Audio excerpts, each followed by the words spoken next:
Welcome to Tech Ties and Human Vibes, where we explore the tech that powers modern businesses and drives innovation. I'm Adam, and with me is Nancy. We'll be talking to entrepreneurs, innovators, and industry experts about the tools they use, the challenges they face, and how technology is shaping the future of work. Let's dive in. Hey there, everybody. Welcome to a new episode of Tech Ties and Human Vibes. Today's episode is going to be incredibly special, and I'll tell you why. Not just because my co-host, Adam Nelson, is here with me today, but also because we have a special guest. And I'm going to let him introduce himself. But first of all, I got to say, we may need a bat symbol or something along those lines to call him out first. And so without further ado, Matt with Helpt, thank you so much for joining us today. How are you? God, pressure is on now. I'm suddenly very nervous after that intro. Fortunately, we do have a bat signal, so you'll have to come find us at one of the many events we attend. I am Matt from Helpt. I'm one of the co-founders, along with my partner David. We started Helpt a couple years ago because we recognized a need for third-party help desk. Basically, we came from a world where we needed to provide a 24/7 help desk, and we struggled to do it. And it wasn't as though the offerings didn't exist. We don't think we've invented some brand new service, but we were frustrated with a lot of the vendors we worked with, the ability to actually deliver on what they said. And it's not just the ability to deliver on the technical capabilities. Some of it was just basic processes. And so we started Helpt with the idea that this was our pain point. It drove us crazy having a third-party help desk that didn't do what they committed. And so we set out to live up to our word.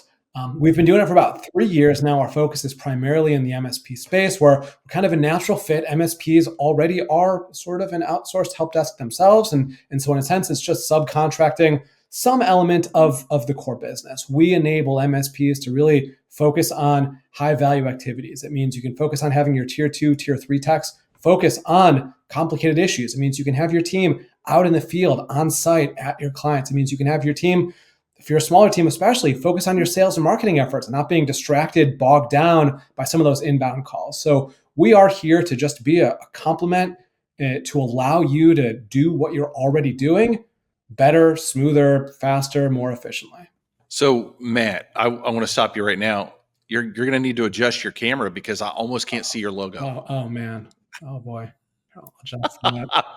I want to make sure people watching can see your logo too. I'm going to go back a little bit, maybe, so that I fit better, so that I'm not cutting off my head while I do it. Hey. But, yeah, I got to get the marketing stamp of approval. The thank you for making sure you were branded. I actually had a different shirt on before this. I generally try to dress appropriately, even though I'm working from home, hardly seeing people. I wear collared shirts, sweaters, etc. most of the time, but I don't have a good dress Helpt shirt. So I had to go throw on the t-shirt here. I think it looks great. I think it looks great. What's your background, Matt? So before this, I mentioned the previous business that me and my partner both came from. We were in fiber optic hardware manufacturing. Before that, I was actually at Ingram Micro, and that was what one thing led to another. So at Ingram Micro, I had a number of years working across a variety of vendors. I was in the marketing group there for a little while. I was in the vendor management team for a little bit there. When I was in the vendor management group, I worked in actually the peripherals division. And so the vendors that I worked with were the likes of Intel and NVIDIA. And I fondly remember the rep from NVIDIA that I was working with, who I assume is off on a beach somewhere with his $100 million at this point. But one of my vendors was a fiber optic hardware manufacturer company called Add-On Networks. They ended up poaching me away from Ingram. At the time, they were a 15-person shop doing about $3 million in revenue. I wouldn't call them a startup. They'd been around since around 2000, and I joined there in 2012. So they were a well-established business, but they were in a situation where they were looking to grow. They actually started as a memory broker. And they were still selling memory at the time, but they had pivoted into fiber optics, knowing that was a burgeoning industry. they brought me in to help expand the catalog, expand client breadth, kind of figure out how to help them to grow. I had had experience doing that at Ingram, helping businesses figure out what it's going to take, pricing, inventory, marketing strategy, etc. They liked working with me. They thought I could do the same in-house for them. So I spent about a decade there. And in that decade, we went from being that 15-person company to having over 400 people. We were a global business at that point. We got acquired by a PE firm. We then turned around and made a couple acquisitions ourselves. Through that process, I ended up moving from California over to England to build up our European, European, African, and Indian region division. Ultimately, we sold to a manufacturing conglomerate, and that was my opportunity to leave that business. So I wore many hats while I was over there. Part of that was running our help desk for a while. It was actually my now partner David who came in and really grew our help desk over there. But my background was kind of doing whatever it took to see the business grow. I love that. So you and David worked together prior to starting this company together. So David was my buddy prior to even working there. He actually had a background as a technical recruiter, which is kind of relevant to what we're doing now. We're providing the human capital. Essentially, it's important that we have a good team. His background was within that, and at the time, he was kind of burned out on it. It's kind of a salesy type job. He wanted to move something away from sales. He's a naturally gregarious guy, but when your job is to just kind of have a door slam shut in your face, 9 times out of 10, it grates on you. So he's always been a techie. My company didn't know the first thing about fiber optics, but my company needed somebody actually in our product group. And so we brought him on board. And over time, like as I moved roles and took on different responsibilities, he kind of went from being just a member of the product team and the support team to being the head of that team. Ultimately, he was actually, when we left the company, he was our global VP of technical services. So anytime any customer had, a pre or post sale issue, and we were working with distributors like Ingram Micro, but we were also working with some major telcos, the Verizon, Comcast, Charters of the world. So he was the one where the buck stopped for any sort of pre or post sale technical issue. Through that process, he got his CCNA, he got all sorts of certifications. He learned the industry inside and out. But his forte, his bread and butter was urgency. Whether it was an Ingram sales rep trying to win on a bid who needed some support from us to get the pricing and parts correct, or whether it was a part that failed in the field and the Verizon engineers calling to try to understand what happened because our parts had a 38-year mean time for failure. He was the one who would make sure that he himself, his team, or another resource like from our engineering team would jump in and get the customer what they needed. You're giving me a little bit of So PTSD you and there. Whew. yeah. Yeah.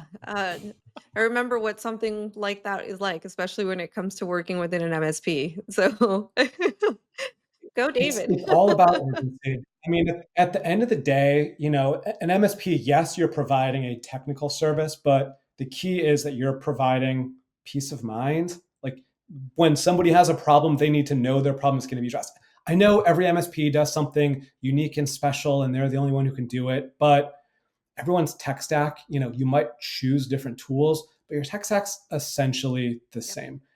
And it's a question of how you're going to differentiate yourself. And when an end user, whether it's the big shot or someone just low on the totem pole, when they call in with an issue and they put in a ticket, it's how quickly can you, even if you don't solve the issue immediately, make them feel heard, make them know that the issue is being addressed, make them realize that they are getting the support that they need. And it's just having that urgency puts people at ease. That is really what you're selling, that peace of mind.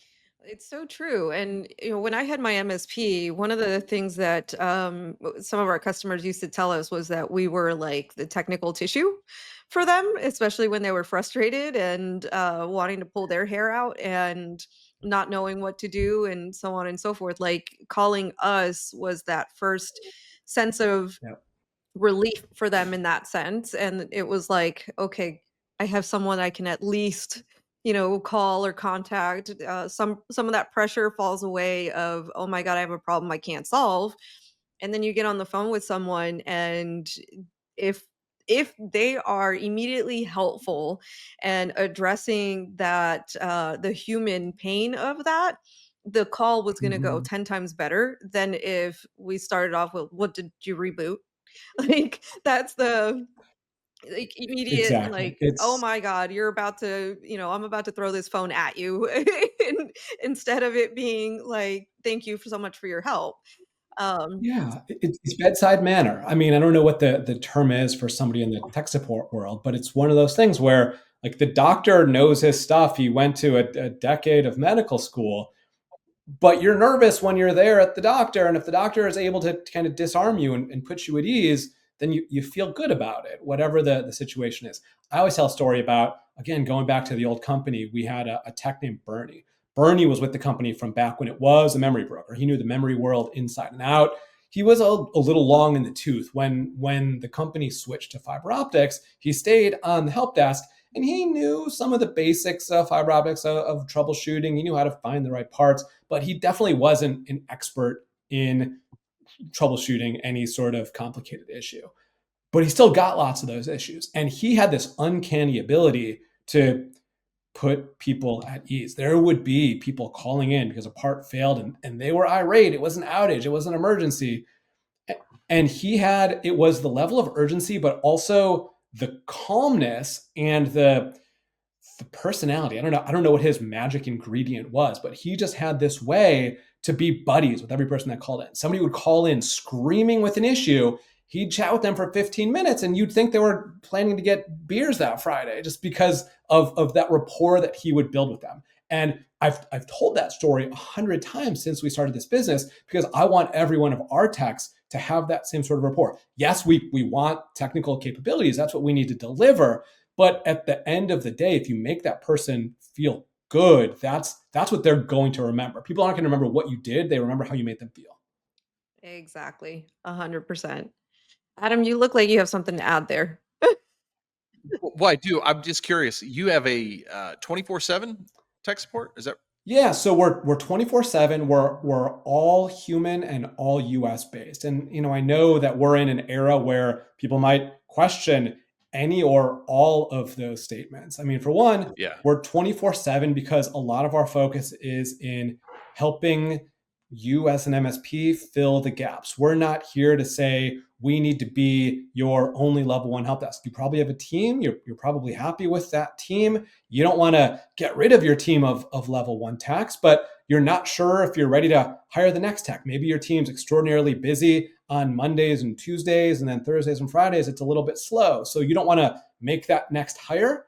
Or maybe your team has to take on call shifts for nights and weekends, and that sucks, for lack of a better term. No one So really then likes to be on call. that leads me to the question, do you have flexible plans then? Yeah, so that is exactly how we work. We're all consumption based because we want to be that gap filler for you. If you want to use us as your sole level one, we're Okay. able to do that. Our plans scale up where you're going to get good value by having us be that pure level one. But if it's a situation where you just want to make sure that somebody takes every call, if a user calls in, somebody needs to answer it, and you're just worried that your team might miss a call now and again, we have plans that actually start at 0 minutes where we're just there ready to take a call in case one ever does come in. We know that business ebbs and flows. That's what makes the HR side of things difficult. Sometimes you're a little overweight. Sometimes you're stressing the team out because you're a little bit underweight, and you need a way to flex and scale with the demands of the business. And we fill the gap to let you do that. I love that, about what you guys are about your offering, because at the end of the day, at least what I like to say, especially when it comes to working with MSPs at our company, Civil Consulting Group, it's meeting people where they are and being able to be that additional support in the areas where they may not have that support. Um, so I love the fact that that's how you guys are approaching it, is really truly meeting someone where they are and providing that additional support, whether that is like you were saying, in your entire level one desk, or if it's just to make up for certain hours or just to cover gaps. That's great. Yeah, exactly. I feel like I'm beating the drum over and over again, but it's all about that customer experience. we feel like the differentiator, you from the next MSP down the street, is how you react and respond to your clients. And we want to be there to make sure that that is your differentiator. It's tough to sell somebody non-technical on all of the technical value adds you're delivering. That's kind of in one ear, out the other when you're at an accounting firm, at a law firm, at a doctor's office. But if you can really convince them that your team is there on demand, ready to help, that's what they're going to want. And we want to facilitate that. We want to enable And that. that's what Helpt is all I about. know that I've seen some companies that don't offer a full 24/7 support. So I think that is amazing. And I think it's amazing that you do 100% US based. So was that one of your like when you and your buddy sit down at the table and say, "Hey, we should start this business. This is a deal breaker if we go outside of the US." Yeah, it's one of those things where it's about rapport building. Our team doesn't use scripts per se. We kind of have guidelines. There are certain questions that need to be asked when you're triaging a call, but it's not as though we're just following a script. If we have to update somebody's drivers and have them restart their computer to see if whatever changes worked, then if you get somebody who's in a call center that's very script driven, which tends to be what happens with overseas call centers, then during that 45-second downtime while the computer is resetting, it's kind of just an awkward silence. But if we're working with a client that we know is in the Atlanta area and one of their users calls in and we're going through that reset process, hey, it's baseball season. You following the Braves? How are they doing this year? We're able to be human, which isn't to say that going overseas is different, but we intend to have that relationship. We intend to be personable, to be the an extension of your team. We operate in a pod-based system so that realistically, most callers aren't calling in too frequently. There are some that we call frequent flyers that for some reason forget their password every weekend. Printer breaks every other time they use it. Those people, they're not just getting one of 200 every time they're calling in. They're getting that same group, that same team over and over again. And we're able to kind of build a relationship that way by having that familiarity, by having that friendliness. And having our team be all US based kind of ensures that we're able to deliver that. It's true. There is no doubt that there's differences in cultures and language and how someone relates to you. Like I learned that lesson when I went from my MSP, who I primarily worked within the Houston and Texas area, and then when my MSP got acquired, I now had clients in New York, and that cultural shift for me definitely was like, "Oh, okay, I didn't realize that, in Texas, we might take a little bit of time to, add some of that hospitality in when it comes to our conversations and how we're going about certain things."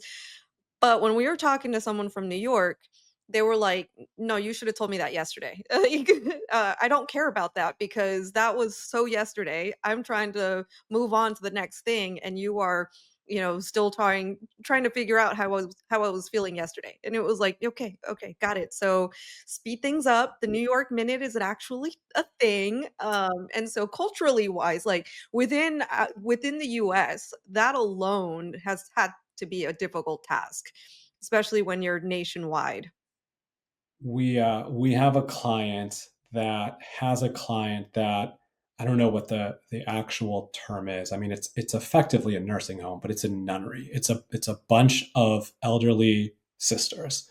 And when we were talking to that client, we said flat out, this is about giving them that positive experience. If we were going off a script, resolving their issue, moving on as quickly as possible, a call might take 6 minutes, but sometimes the sister wants to chat a little bit. She's lonely. We're not going to just stay on the phone chit chatting for 45 minutes, but we're going to give her the extra 2 minutes to just kind of talk our ear off and be heard because we're here to deliver that experience. We talk about our hiring process. And again, this is where, all credit goes to David for his experience in finding the right people.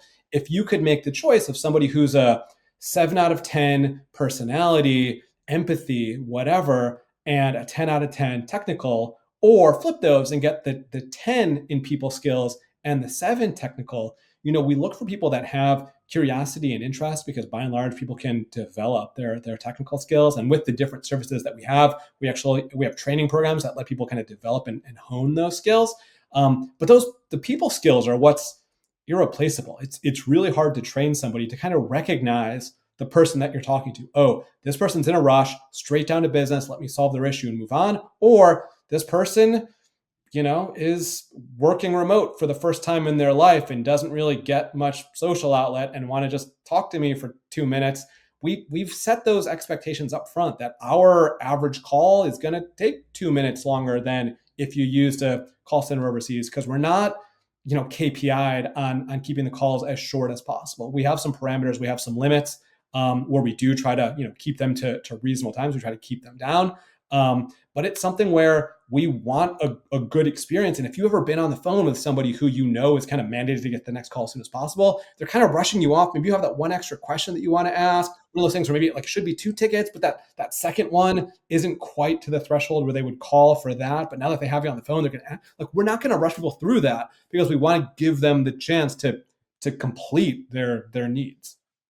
So I'm assuming you're white labeling this. Is that correct? 100% white labeled. In theory, none of our end customers ever know they're speaking with us. Some of our partners advertise that they've brought us on board, that they're partnering with us. But it is 100% white labeled regardless. We're able to. How do you keep that segmented, I guess? With difficulty, it's a combination of our technical platform and training, really. Our platform is, for one, our VoIP system makes it pretty easy to identify which of our clients is being called. We set up unique queues for each client, so it's pretty straightforward. The call gets forwarded to the correct number that then routes into our system. We know exactly which client is being called. So that's pretty straightforward. And then our technical platform, I guess, is sort of like a browser on steroids. It's a sort of containerized browser where it becomes very easy to switch between environments. And again, we have a couple different levels of service. The lowest level, we're kind of just doing call answering triage. In that case, the environment switching doesn't really matter. But when we are embedded help desk, when we are your level 1 tech soup to nuts, we need to make sure that we're in the right environment for that call. So when a call comes in, and it's a caller who's calling XYZ client, the call comes in and my screen puts me in their environment, so that if that is a ConnectWise shop, I have the ConnectWise Manage on my screen. If they use Ninja RMM, that's the RMM that I'm using to connect to the user system. I finish that ticket, I move on to the next one, and the next one is an auto task house. It's whatever environment, our system allows them to switch seamlessly. We also have a pretty robust knowledge base system. We do use stuff like IT Glue and Hoodoo and the like, but we actually then we use those primarily so that we can connect into our client systems with stuff like Glue Connect. But we have our own dedicated knowledge base system that actually is a sort of overlay. So when I'm in that environment, I still have access to our knowledge base sitting on that same screen. There's no clicking browser windows from ConnectWise Manage over to IT Glue. That's nice. I have the PSA open. I have even potentially the end user's desktop, open through an RMM connection, but I have my knowledge base up on the screen showing me whatever detail I need, so that the pod-based system enables us to make sure that our technicians are familiar with the environments they're working in. But we're also human, and I won't pretend we never make any mistakes, but we're able to minimize those by kind of having all of the cues, all the information that they might need. Everybody enters time differently. We'll have the specific instruction for when you're closing a ticket, follow these 3 steps and make sure you're entering time properly to make sure that it's happening as often as possible. So you're flexible enough to adjust to whatever that MSP requires, whether it's time allocation or platform based or whatever. And then that MSP has access to everything that you've done? Exactly. So our high-end service, I guess I'll call it, is Helpt Full, where we are embedded in your system. It's as though you hired a new tech, but instead of getting one tech, instead of getting a person who is going to need lots of training and take vacation and have sick days and only works 40 hours a week and et cetera, you're getting our team. You're getting that pod that's able to cover 24/7, that can take more than one call, more than one ticket at a time. And we're able to operate completely in your system. That was essentially how we launched. Like that was really the entirety of our first year plus in business was operating in that environment. That's why we developed the environment switcher to move seamlessly into different client environments. Some of the feedback we got is that people want to outsource in a secure way where maybe they don't have us touching their system at all. And that was partially what motivated the development of our other services, Helpt Now and Helpt Flow, where we are operating within our environment with some hooks into yours, but we don't actually need to be in your system, in your environment. Our agents are able to work strictly within our home-built environment to do all of their work.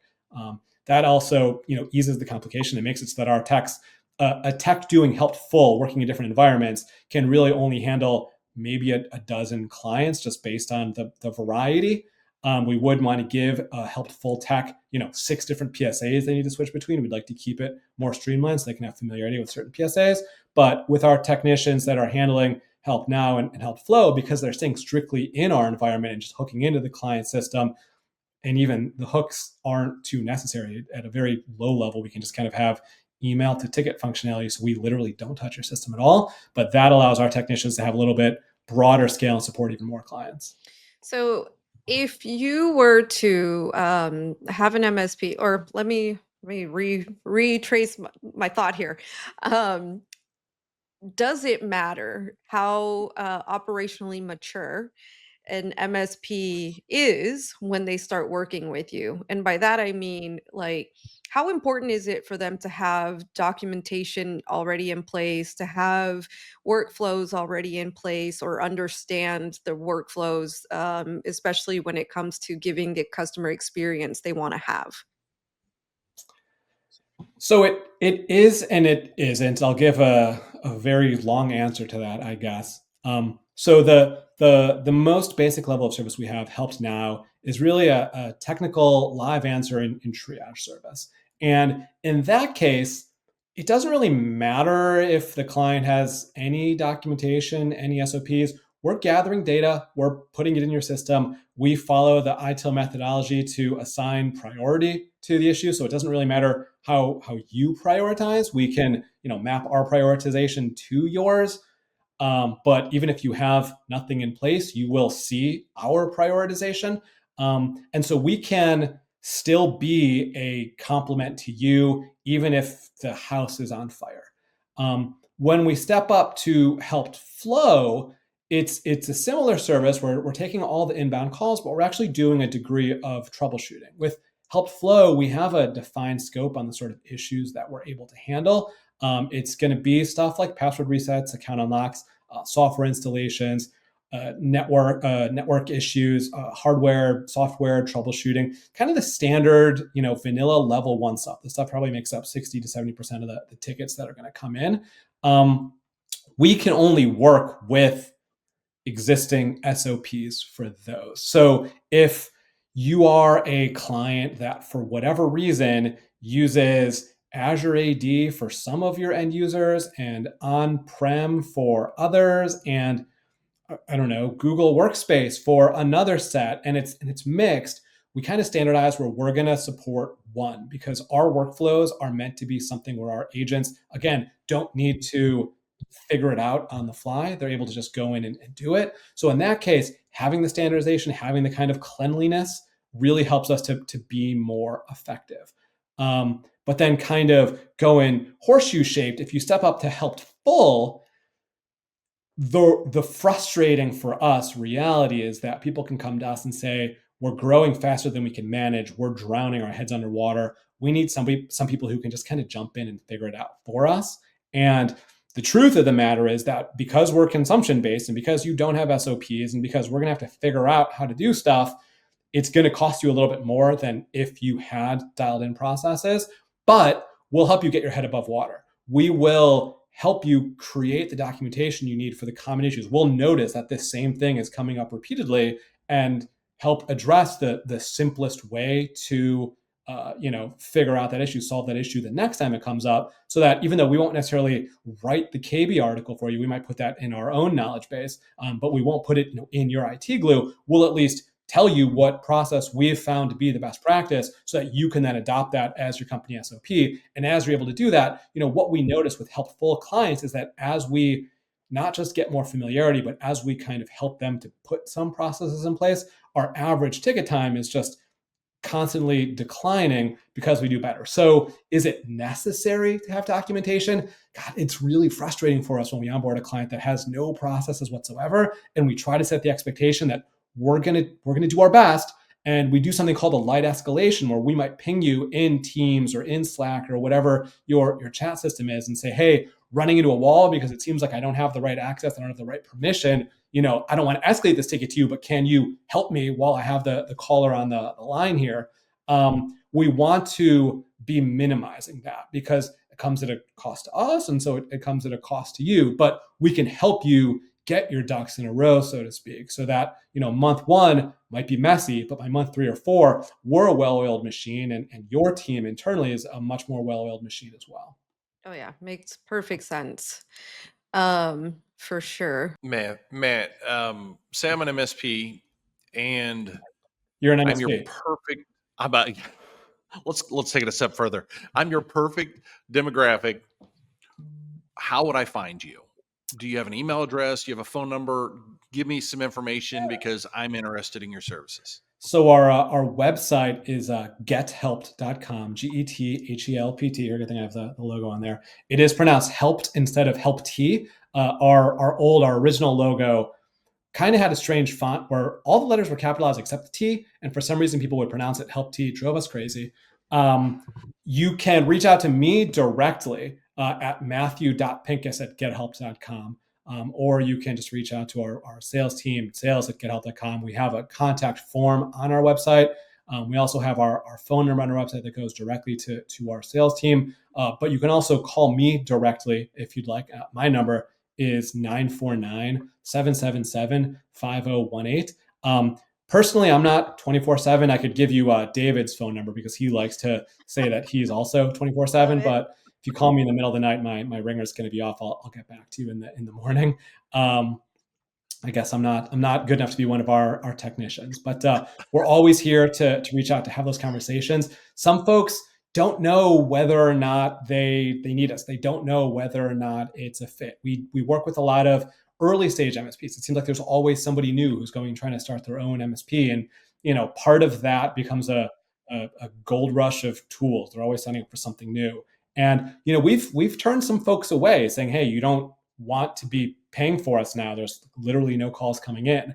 But if you are an early stage MSP who's trying to grow your business, and there are people calling in, you're focused on sales and marketing, and it's a distraction when those calls come in and you want somebody to handle them, that's what we are here for. If you are trying to grow, you asked the question about our ideal MSP. We did at some point try to put numbers to an ICP to say that our ideal MSP is somewhere from $1 million to $5 million. But I think the reality is that our ideal MSP is one that is looking to grow, because our gap filling is one where we are able to support businesses that are going through the headaches of scale. It might be something where you're moving into a new vertical, you're trying to get government contracts, and you have a great team. Maybe you're already outsourcing overseas and you love that call center, but now that you're trying to get some DoD contract, you're trying to be CMMC compliant, you need to have a US-based team. We can fill that gap. Or you're that small team that only has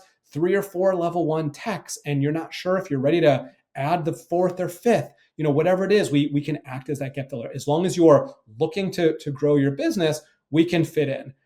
We do also have some clients that's sort of more of a lifestyle business. One of my favorite clients, actually, of all time, signed up with us because he was leaving the MSP world. He had done it for a decade and decided that it wasn't worth it anymore. He'd kind of always been a one-man shop, had some, virtual assistant type stuff, but basically been on his own, didn't really have the time or ability to grow the business and still support the clients, and was just kind of burned out doing it. So he had actually gotten a job, And he told them during the interview process, hey, I have this business that I'm going to wind down. I plan to sell it. I don't know how long it's going to take, 3 months, 6 months. But I'm going to have to, kind of split my time. Like I'm going to be moonlighting a little bit while I'm working for you. And he signed up with us just so that he wouldn't need to be doing as much. We could handle a lot of the day-to-day stuff that's coming in for him. He started that job and he got a couple months in, and he actually told his new job, I don't want to work here anymore. I have rediscovered why I like being an MSP. Like I get to do the parts that I enjoy doing. I get to, talk to my customers about their network design, about their security. I don't have to fix another stupid printer because I have this team who's here to do it. And he actually ended up leaving the business and going back to full-time MSP. He has That's since an now awesome grown. story. Yeah, he's now brought in his first full-time employee. He wanted to have another kind of level 2 to be there along with him so that he could keep focusing on the, shaking hands, kissing babies, going out, selling, and still have somebody that, we could even escalate to if and when necessary. So it's something where he wasn't, dead set on growth. It wasn't something where he is straight to the moon, but he's trying to figure it out. And he there's an element of the business that he knew he loved, and we helped him to kind of rediscover that. So if you're an MSP out there who, maybe you're that 3, 4, 5-man shop and it's just draining you, even if you want to just kind of try to rediscover the good parts about being an MSP and offloading yet another password reset, you can send that stuff to us so that you can focus on what you enjoy doing. Oh, I love that.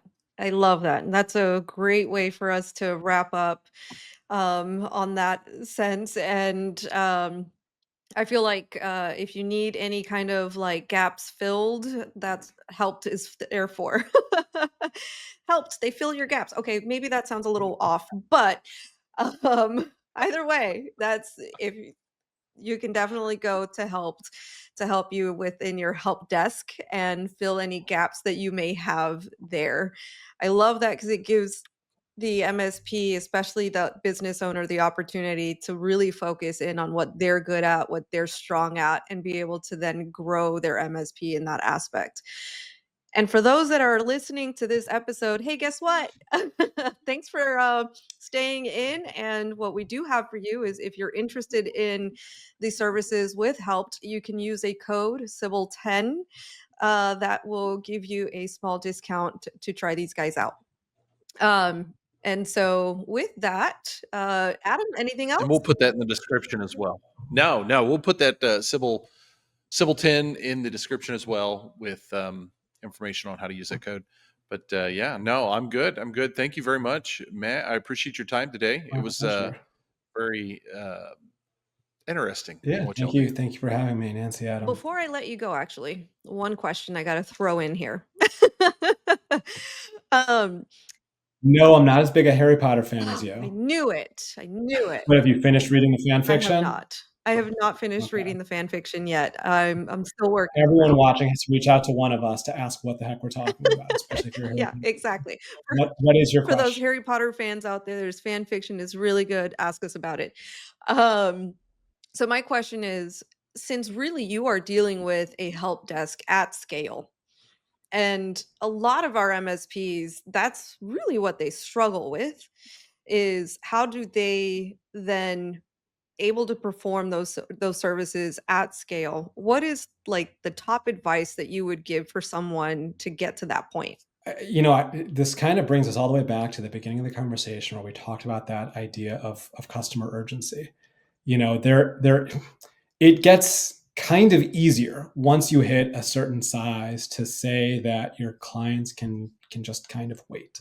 But what that leads is to a stalling process. You kind of always need to be mindful that each ticket is important. Yeah, varying levels of importance and priority, but you need to always have in your mind, there is that level of urgency. And ultimately what that means is you need to put resources into your help desk. It's not just something where you can say, oh, well, our SLA was 15 minutes. We can just make it 30 now and our customers are going to be happy, because your customers won't be quite as happy, and new customers won't be quite as enamored. So it's really about how do you maintain that urgency? How do you make sure that you're continuing to deliver on that promise that you set forth when you initially started talking to these potential clients?